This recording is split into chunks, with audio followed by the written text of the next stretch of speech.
next up, Scott, we've got an sort of unusual distillery and an unusual bottler as well. So this is a Mannochmore. How about you do distillery, I'll do bottler. Okay. Mannochmore. Yeah, big fan of Mannochmore, which is quite a niche thing to say, but you don't see a great deal of it, particularly in co-release, but Mannochmore 12 from me, Flora and Fauna, love that on a Sunday afternoon. Very easy going. You do tend to see it more and more of Mannochmore now popping up in independent bottling, so it seems to be quite popular. But of course most of it is going into blends. A large component will be in Johnny Walker. Yeah, owned by Diageo. Yes. And in terms of where they're situated in Scotland, they're up north. Yeah, Speysider distillery, and I actually think the style they produce is the quintessential Speyside style as well. I am a big fan. I'm excited to taste it. One of my favourites. Yeah, I imagine it's one of those distilleries that if you can find it, it's not going to be particularly sought after because nobody knows anything about it. No, it's definitely not a big name. But sometimes I like that. Yeah, I'm into that. But Mannochmore 12, as I say, for me is one of my faves. Yeah, so a good Snob Valley saying, "What's your favourite whiskey?" Mannochmore. Like, oh, this guy's. Yeah, give me something about that, please. So I'd say distilled at Mannochmore. This is distilled 2009, bottled 2022. So it's a 13-year-old from a single refill hogshead. Bottled by Woodrow's of Edinburgh, who are sort of friends of Bevvy. They're a small independent bottler, so obviously buying casks from various sources, maybe maturing it a bit extra if they feel it needs it, or doing clever re-racking things. But yeah, indie bottlings are a great way to try lesser known distilleries like Mannochmore. 100%. Really huge fan of indie bottlings. This is my first time having someone of Woodrow's, so excited. But exciting. Cool. Well, let's give this a little try. So refill hogsheads is obviously a hogshead which has been used at least once before to mature whiskey. So the analogy I always use is like reusing a tea bag. You'll get sort of similar flavours. It'll just be a little bit sort of less intense than a first fill one.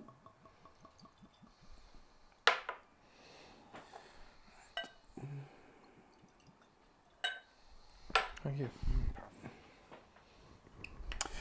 Right, so here we have the Mannochmore 13, as I say, bottled from a single cask and bottled at a cask strength of 55% as well. So it is fairly potent. On the colour, fairly, how do you describe that, like gold? Yeah, golden, quite light.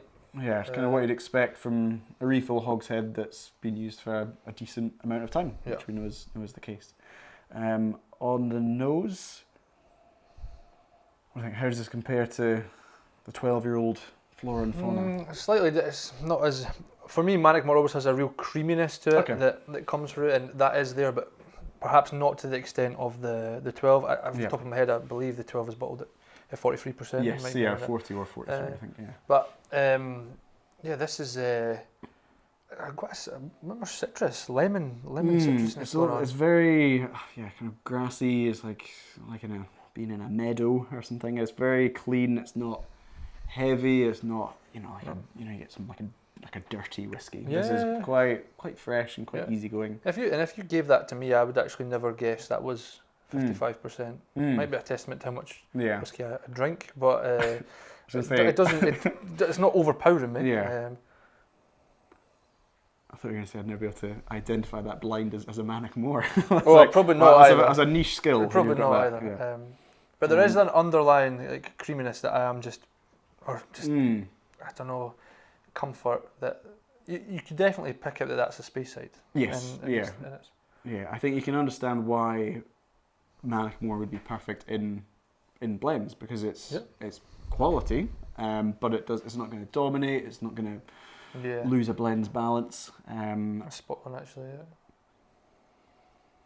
But there is something there. But it's very. For me, I'm getting a real bit of lemon zest coming through there. But not much as well. I mean, it's refill hogshead, so how much flavour you're actually going to pull from that. But we'll give this a little sip and see how much that creaminess comes through.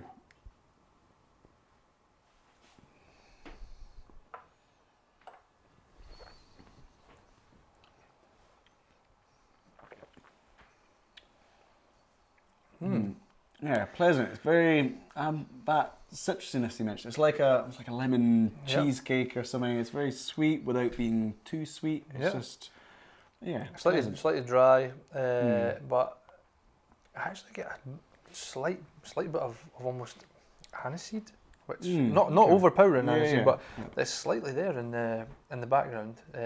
But again, I wouldn't be able to tell you that was 55%. It's a lot calmer than I thought it was going to be.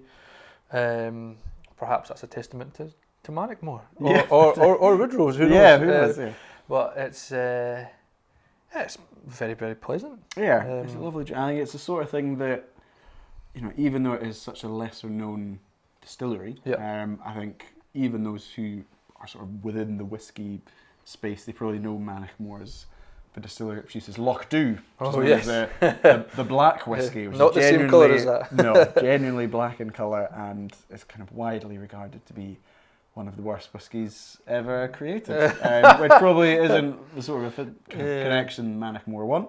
Yeah, it's not doing my praise of Mannochmore any good there. No, I think that's more of an anomaly, the Lochdew. But their standard output from the distillery, as you say, the Flora and Fauna is pleasant and nice and very easygoing.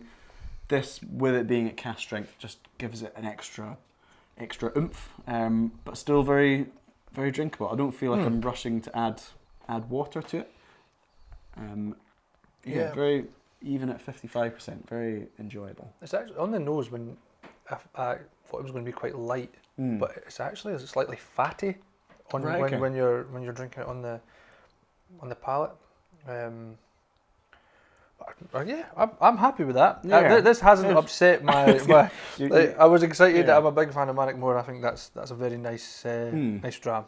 You won't be handing in your resignation as president of the Mannochmore fan club. No, still a fan. That's fine. But I think again it's a testament to what indie bottlings are all about. I think, unless this was Mannochmore official bottlings, not that they really exist, isn't something that I would kind of seek out. But being able to stumble across bottles like this and give it a try, there's no reason this can't hold its own against, your Glenfiddichs and Glenlivets. No. Similar characteristics, qualities comparable for me as well.